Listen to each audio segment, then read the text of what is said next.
Hello and welcome to 4.9 Antiderivatives. This is the last lesson in this chapter. Antiderivatives are an important skill for the next topic that you will cover in calculus, which is called integration and studies integrals. So this is a very important skill if you plan on moving forward past this lesson with more calculus. What an antiderivative is undoing a derivative of something. So for example, normally I would give you a function f, and you would try and find the derivative f prime. An antiderivative, you are given f prime, and you are asked to find f. So the original function is the antiderivative of the derivative. For example, if f prime is equal to 3x squared, what would f be? So think about that for a moment.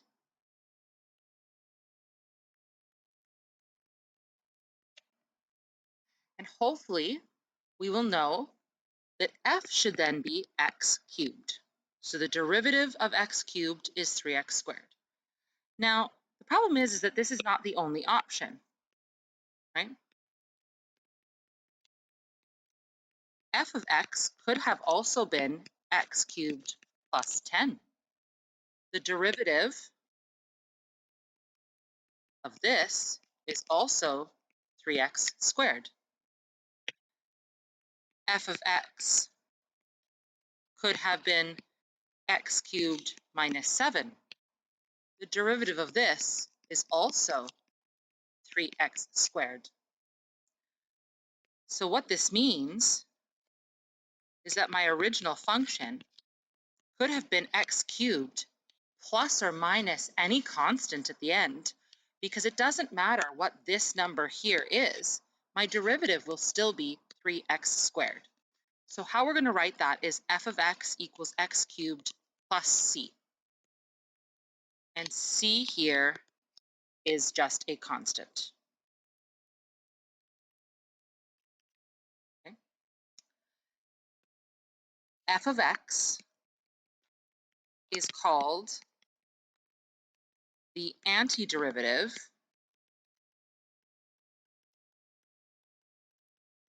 of f prime of x. So we don't go around saying, hey, I've got an f prime and I want to find my original function f. Instead, we say, I've got my f prime and I want the antiderivative of f prime, which is f. Okay. So formally, if f prime is equal to some constant times x to the power of n, then the original function f, which is our antiderivative of f prime, is equal to a over n plus 1 times x to the power of n plus 1 plus c. So this here is the antiderivative of f prime of x. Now, if you are told f of x equals something and you want the antiderivative of that, we denote that with a capital f of x. Okay? So if I wanted the antiderivative of y triple prime, the antiderivative of that would be y double prime.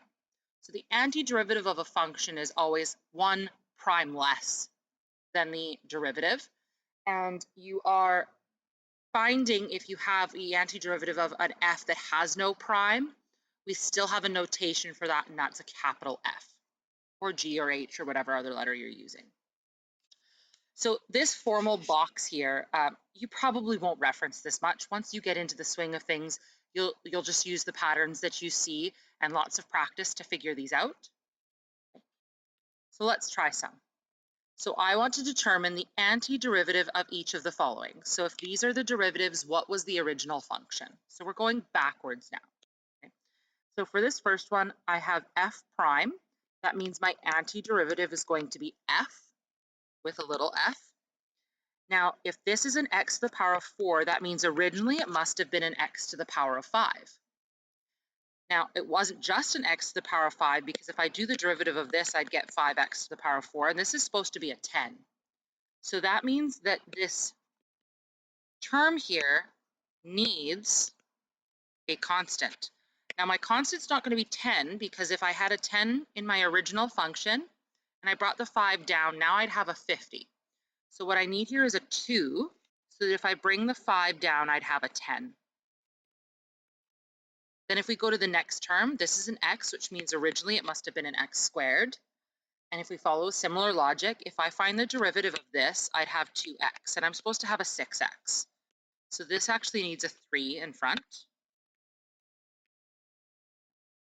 And then lastly, I have an 8 here. Well, what is a constant the derivative of? Well, that would be the derivative of 8x. So we can go term by term. Basically, you're trying to figure out, this is the derivative, what was the original? And so my antiderivative here is this blue stuff, f of x equals 2x to the power of 5 plus 3x squared minus 8x. Now, b goes a little step further. We're going to rewrite h prime as radical. Radicals need to change to the rational exponents, and that denominator there needs to change to a negative exponent. So this is going to change to x to the 1/2 plus x to the negative 2. If I find my antiderivative, that's going to be h of x. Okay. Now, if this is an x to the 1, 2, my original function would have needed to be 1 higher than that, which is 3 over 2. Now, if I do the derivative of this, I'd have 3 over 2 x to the 1 over 2. Problem is I don't have a number there, so this can't be correct. So I need to put something here in front of the x to the 3 over 2 that would cancel out with this 3 over 2 I get to equal 1. So what I need is the reciprocal. So what I'm going to put here is a 2 over 3. And this way, when I do the derivative, I have 2 over 3 times 3 over 2 x to the 1/2. And then what would happen is the 2's cancel out, the 3's cancel out, and I'm left with just x to the 1/2, which is what I want. Okay. So my exponent needs to increase by 1. And then I need to fix that coefficient so that it matches my h prime. Okay. My next term, 1 higher than negative 2 would be negative 1. And again, if I bring this negative down in front, that doesn't work, right? If I do the derivative here, I get negative x to the negative 2. I'm not supposed to have a negative, I'm supposed to have a positive. So that means I need a negative here. And then what I'll do is I'll rewrite this so I don't have brackets. And as you get going, you'll do that all in one step. Okay. If you want, you can rewrite this as minus 1 over x. Now, the problem I have with both of these ones that we've done here is originally we said for our polynomial, I could have any constant at the end and that didn't change my antiderivative, and it didn't change how I got from, say, here to here, right? These both ended up here. I could make this number anything I wanted, and that is true for any antiderivative. So at the end of both of these, I need to add plus c. Every time you do an antiderivative, we should have plus c at the end, because the derivative of a constant is 0. And so no matter what my original function they're giving me is here, if I have a c at the end, the derivative of that is not going to change the end here. Okay? The end of every single derivative, antiderivative, sorry, you should have a plus c. Let's try one that's maybe a little bit difficult. Some of you might be okay with this if you are really comfortable with your trig derivatives, but it might have been a while since you've used these. Okay. The function they're giving me is g of x this time. So this is where we need this new notation. The antiderivative is going to be a big G of x. If my derivative is sine, the original function must have been a cosine. We know the constant stays. Now, if I do the derivative of this, I get -2 sine x because the derivative of cosine is negative sine, but there is no negative here. So I need a negative here to counteract this. So again, now if I found the derivative, I'd have -2 times negative sine x, which gives me 2 sine x, which is what I wanted. Now if I do the antiderivative of the other one, cosine, that means my original function was sine x. I keep my constant. If I do the derivative of this, I get 3 cosine x. That's what I wanted. So I'm good. Now, again, every single time I do an antiderivative, I'm going to add a plus c at the end because the derivative of that would be 0. It doesn't change this function here, and I would be done.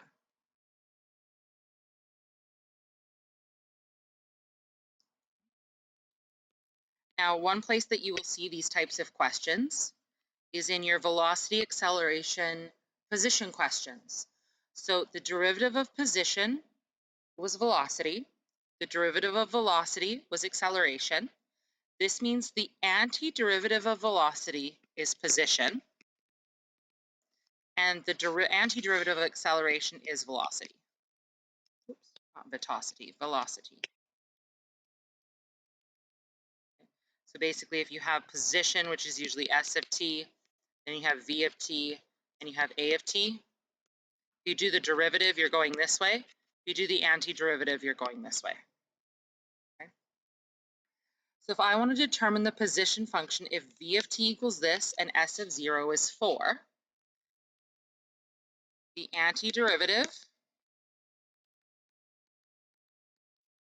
of velocity is position, and this is because s prime of t is equal to v of t, right? So the antiderivative of this would be s of t. Okay? So if I do this, I've got v of t equals 4t plus 3. That means s of t, my antiderivative, this would have to be a t squared, but if I bring the 2 down, I'd have 2t, so I need an extra 2 here, so that when I bring the 2 down, I end up with a 4t. Then here I'd have plus 3t, because the derivative of 3t is 3, and always plus our constant. Now I can actually find this function because I was given another piece of information. S of 0 is 4, so that means S of 0 is equal to 2 times 0 squared plus 3 times 0 plus c, and S of 0 is 4, so I get 0 plus 0 plus c, so c is 4. Some of you might have been able to tell that just by looking at this. Hey, if I put a 0 here, these are going to cancel out. That means that has to be 4. That's fine. If you don't need to do all this work, you can do it in your head. That part would be okay in your head. This means S of t is 2t squared plus 3t plus 4.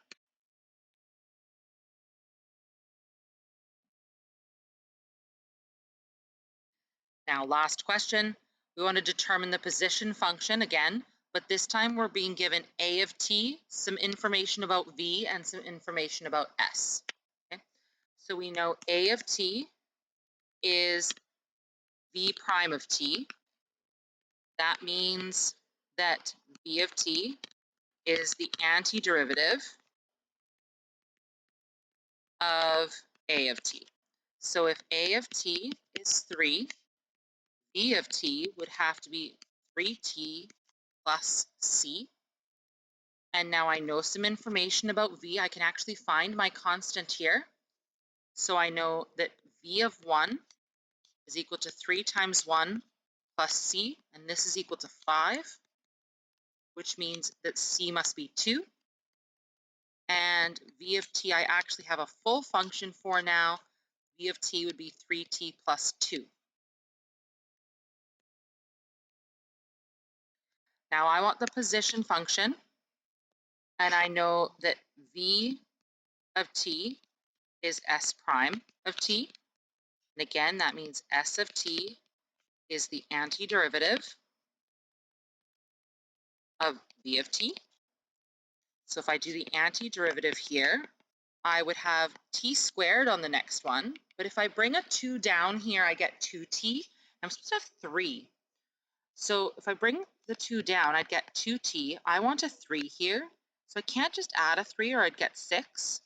I also need to divide by 2 to get rid of that 2. So this needs to be a 3 over 2, so that when I bring the 2 down, I get 6 over 2, which would give me 3.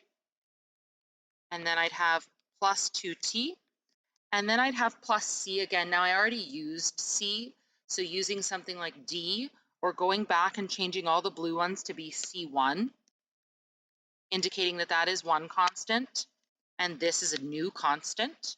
That works as well. Now, again, I know that s of 0 is negative 2. So I've got 3 over 2, 0 squared, plus 2 times 0 plus c2. And I know that s of 0 is negative 2. This gives me 0 plus 0 plus c2.